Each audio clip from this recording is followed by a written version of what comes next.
नमस्कार, खास खबर .com में आपका स्वागत है। राजस्थान के नेता प्रतिपक्ष गुलाबचंद कटारिया को असम का राज्यपाल बनाने के बाद भाजपा में खलबली मची हुई है। कौन होगा नेता प्रतिपक्ष, ये एक सवाल है जिसको लेकर आज हम खास खबर .com के editor in chief Giriraj Agarwal ji से बात करेंगे। तो गिरिराज जी, मेरा आपसे पहला ये सवाल है कि आखिर राजस्थान में नेता प्रतिपक्ष की जिम्मेदारी अब किसको मिलने वाली है और कौन कौन मजबूत दावेदार हैं? देखिए, जैसे ही कटारिया जी को असम का राज्यपाल बनाया गया है, उससे यहाँ नेता प्रतिपक्ष की सीट खाली हो गई है और राजस्थान भाजपा में कई बड़े लीडर्स ऐसे हैं जो कि आगे आने को तैयार हैं सेकंड लाइन के, और वो दावेदारी कर रहे हैं। इनमें मुख्य रूप से जो नाम सामने आ रहे हैं वो उपनेता प्रतिपक्ष श्री राजेंद्र राठौड़ जी का नाम आगे है, प्रदेशाध्यक्ष सतीश पूनिया जी का नाम आगे है, वसुंधरा राजे जो पूर्व सीएम हैं उन पर भी नज़र लोगों की बनी हुई है कि उनकी भूमिका क्या रहेगी। और इसके अलावा जैसा कि अभी आपने देखा होगा कि केंद्रीय मंत्री श्री गजेंद्र सिंह शेखावत जी को अभी हाल ही में जेड सुरक्षा दी गई है।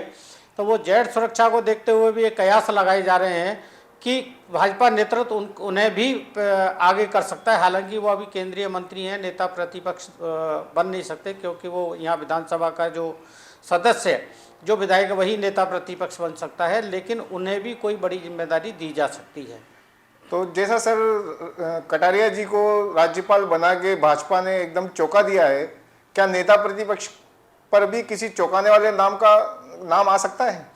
देखिए, नाम चौंकाने वाला आ सकता है या नहीं आ सकता है, ये तो उनका भाजपा नेतृत्व तय करेगा। लेकिन माना यह जा रहा है कि मोटे तौर पर सतीश पूनिया या राजेंद्र राठौड़ में से किसी को यह जिम्मेदारी मिल सकती है। हालांकि वसुंधरा राजे की दावेदारी भी इस पर प्रबल बनी हुई है, क्योंकि यही माना जाएगा कि जिसको नेता प्रतिपक्ष की जिम्मेदारी भाजपा आलाकमान देता है वही आगे चल के बीजेपी की ओर से सीएम के पद का दावेदार भी हो सकता है, अगर राजस्थान में सरकार भाजपा की बनती है तो।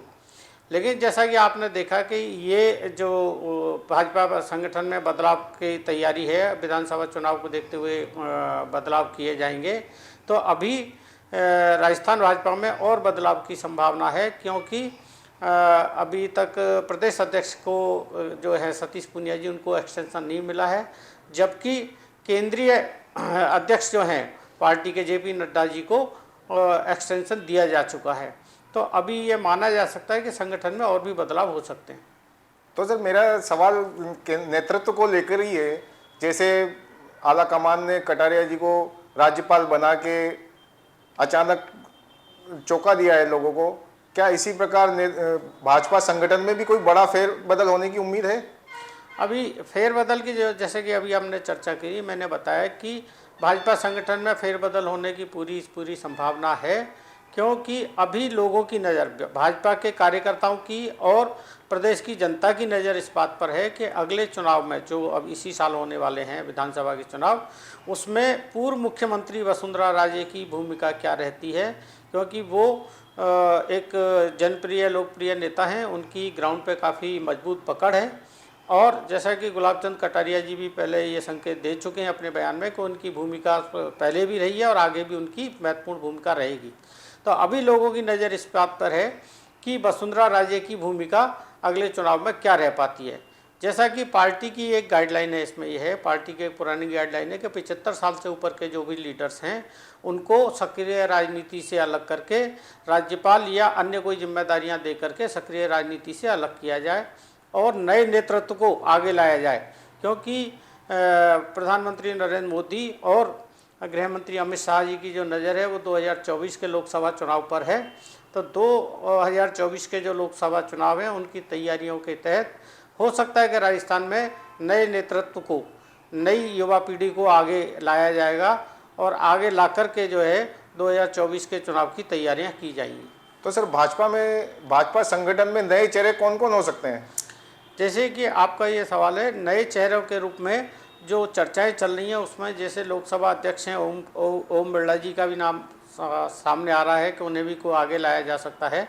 सतीश पूनिया हैं और ये अपने राजेंद्र राठौड़ जी हैं, ऐसे कई युवा चेहरे हैं, कई और लोग हैं जो सेकंड लाइन के लीडर अब तक माने जा रहे हैं, उनको अब पहली पंक्ति के लीडर बनाने के लिए आगे लाया जा सकता है। ऐसे और भी कई चेहरों की संभावना है। भारतीय जनता पार्टी में अभी भी मुख्यमंत्री के पद को लेके काफ़ी गुटबाजी है, तो क्या इन बदलावों से भाजपा में गुटबाजी खत्म हो जाएगी? नहीं, देखिए क्या गुटबाजी कोई नया विषय नहीं है। गुटबाजी सभी राजनीतिक दलों में है और लंबे साल से चली आई है, क्योंकि बल्कि ये माना जाता है कि बिना गुटबाजी के राजनीति होती नहीं है। तो राजनीति जब तक है गुटबाजी तो रहेगी ही उसमें। ऐसा नहीं हो सकता कि नए बदलाव के बाद में गुटबाजी खत्म हो जाए। हाँ, लेकिन एक ये जरूर है कि जब संगठन जो विधानसभा का चुनाव आएगा या लोकसभा के चुनाव आएंगे तो सभी नेता जो है पार्टी के एक मंच पे आकर के एकजुट होकर के लड़ेंगे, क्योंकि पार्टी का पहला एम होगा कि किसी भी तरह से सत्ता में आना। तो सत्ता में आने के लिए जो है ये सभी नेता एक मंच पर आ सकते हैं और उस समय गुटबाजी थोड़ी कम हो सकती है। सर, कुछ युवा नेता जो अभी सांसद हैं, जैसे राज्यवर्धन सिंह राठौड़ हैं, चित्तौड़ से सीपी जोशी हैं, इनके भी राजस्थान में लॉन्च होने की उम्मीद है। ये प्रयास भी कर रहे हैं, मेरे कुछ लोगों से बातचीत हुई, ये प्रयास भी कर रहे हैं कि वो विधानसभा चुनाव लड़ने वाले हैं। तो क्या भाजपा संगठन इनको किसी रूप में पार्टी में कोई महत्व दे सकती है? बिल्कुल, आपने ठीक कहा कि जो युवा सांसद हैं, कुछ और सांसद हैं, वो यहाँ से राजस्थान में लॉन्च होना चाहते हैं। राजस्थान के उनको भी जिम्मेदारी दिए जाने की चर्चाएं हैं। तो जैसे आपने नाम लिया राज्यवर्धन सिंह राठौड़ को, तो बीजेपी पहले भी एक बड़ी जिम्मेदारी दी जा चुकी है कि उनको सांसद बनाने के साथ ही केंद्र में मंत्री भी रखा जा चुका है। तो इसी तरह से और जो युवा सांसद हैं, जैसा मैंने पहले कहा आपको कि युवा हैं या जो सेकंड लाइन के जो लीडर्स हैं उनको आगे लाया जाएगा और उन्हें जिम्मेदारियां दी जाएंगी।